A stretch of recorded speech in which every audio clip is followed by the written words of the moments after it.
Guten Tag mittenene. Sieht gestern ist ja Herbsttit. Und da sind die Arztpraxen ja voll von Lö, weil alle an Schniefen bünd und sich alle verkühlt hebt. Früher, da sagt man ja, dafür ist ne Solthering gut, wenn man die äten de.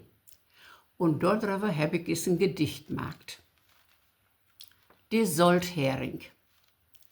Ne Husfrau klagen, ach, o je, den Hals, den de er mächtig weh. Sie han Krassen in den Schlund und Pine in den ganzen Mund. Da such se er Norberstorn und froch em, wat se wall Kondon und auf hewallen Mittel wuss, dat bolle was mit Pine Schluss.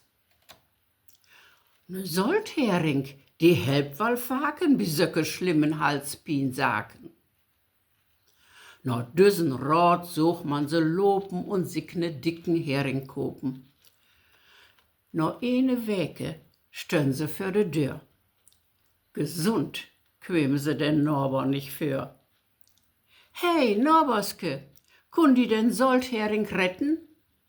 Nee, min Mann hef mi ut usen Baurut schmetten, denn no de Tage sess auf sem, kann he den Fischgestank partout nicht mehr hebben.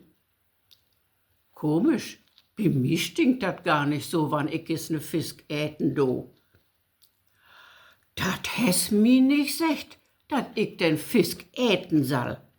Ich träg denn die ganze Tit im Hals, hier und Schal.